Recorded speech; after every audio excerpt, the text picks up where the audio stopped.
panelist is Professor Shamsad Mortuza, who will be speaking on the sense of touch. It was a pair of forceps that brought me into the world. The metallic tongs pulled me out of my mother's womb. I don't remember the touch, but every time my mother tells me how she almost died of eclampsia, I feel the touch of her shivering. I feel the touch of her pain. I feel how close death was, how near life is. Touch has memory, wrote John Keats. Touches are memory, I learned. At school, they were vaccinating all the children. I asked my dad to save me from the touch of the syringe, and he wrote a letter to the principal, thanking for her for the initiative. I cried as I saw the needle turning hot red inside the candle flame and then touching the skin of my forearm. I cursed my dad in pain. The medicine stung me as it ran through my veins, and the nurse rubbed my skin with a cotton ball. A blister appeared and was gone. A mark was left behind, a mark of my dad. A mark that affirms I'm protected against a certain disease, even after the pain is gone. I touch my forearm, and I'm touched by my dad. Touches are comforting, I learned. There used to be a bookstore at Hatkula Road. On our way back from school, my friends and I used to drop by to buy stamps that we could collect. I was probably 8 or 9 at the time. One day, the salesman asked me inside the store to look at some more stamps. He stood behind me and pressed himself against me. Touches are disturbing, I learned.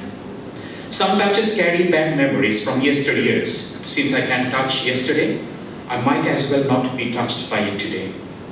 Memory of some touches, needs to be deleted, I learned.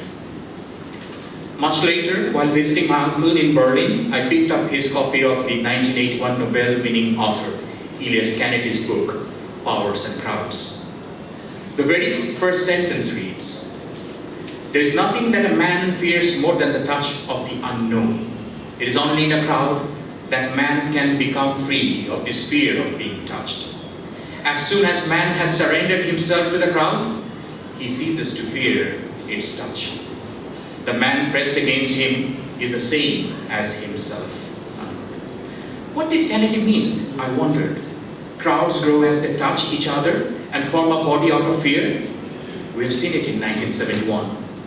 The touch of a cause, the touch of hope, can bring millions together. In the sad month of August, we recall how we were touched by a thundering voice that created a roaring crowd.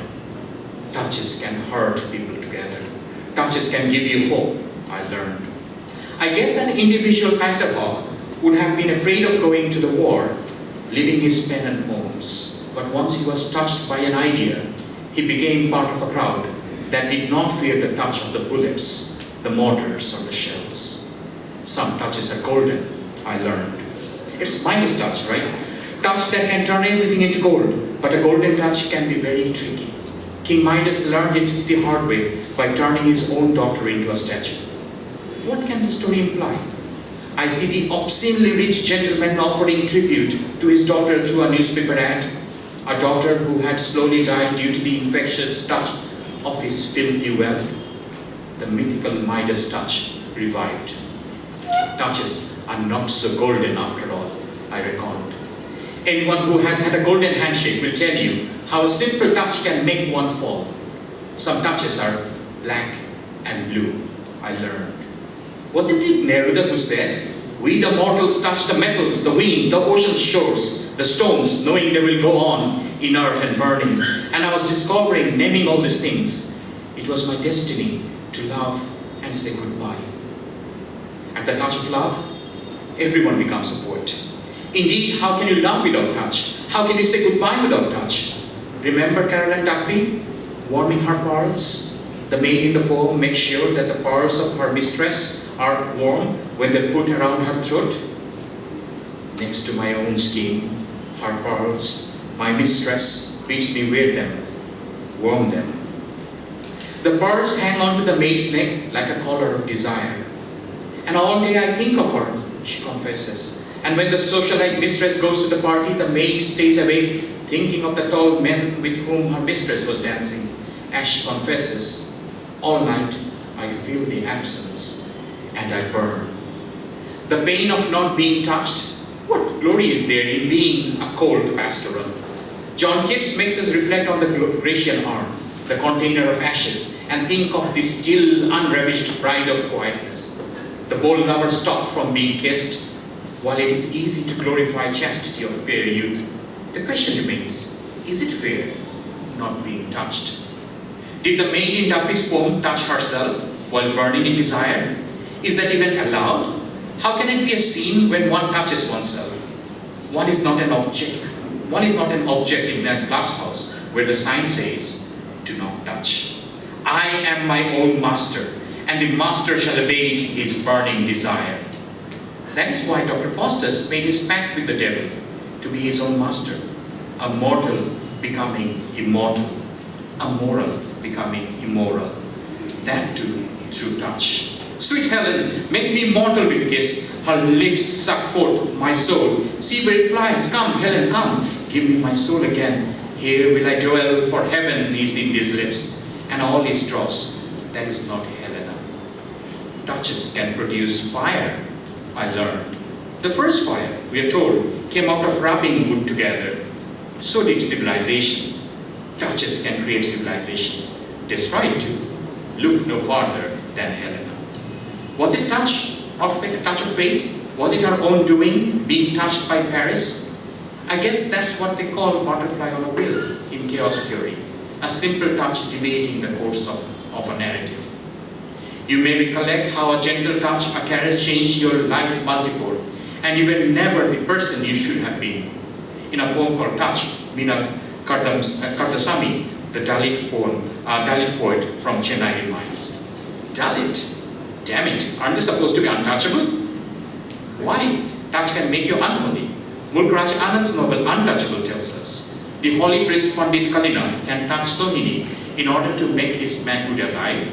Yet the same holy man cannot touch her brother Baka, as it will endanger his Brahminhood. Bravo. What a sham. And how sad. Shamsad. See. Okay. So touch is racial, I learned. This blind man walked into the carriage of a Piccadilly line, train at King's Cross station. He had his hands stretched out, trying to find something to hold on to on a moving train. I reached out to help. "Don't fucking touch me," he yelled at me, shaking my hand off. He wasn't blind after all. Maybe his heart was, not eyes. He silenced everything mobile and immobile on the train. Everyone was touched by his outbursts. I'm sorry, he mumbled. It was too late. The damage had been done. The touch of a momentary outburst. I got off from the train at the next station, even though I had 2 more stations to go.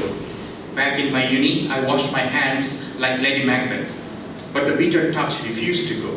The touch of a white man on my brown skin felt like acid in the streets of London. Touch is cultural, I learned. My friend's professor came to Dhaka for a conference. He went back to the US and told his class how everyone in Dhaka was gay. He saw guys holding hands, touching each other in public. So touches can be a big joke, I learned. Now the tacit rules of who touches whom, when, why, where, how are complex and deeply ingrained social issues. A close analysis of touch can therefore yield much information about a society's most deeply held values. Do you touch the feet of the elders when you see them? Do you touch your own head to show respect to others? Do you hug to greet, like SSR? Okay. Do you offer a fake kiss, in the cheeks? One cheek, both cheeks? Now Margaret Atwood tells us, touch is the first language, and it always tells the truth. Touch comes before sight, before speech. No wonder the Creator has given touch the largest organ, the skin. A skin that covers SMI's eyes, Proclumsir's noses, Kaiser's tongue. Only Sarasar stands in a different height. Okay. Therefore, I'm here to cast my vote for touch, because touch can touch you. Touch from a hand can soothe you. Touch from nature can soothe you. A finger touches one, but a rainbow touches many. And it is Shakespeare who said, one touch of nature makes the whole world king. Thank you.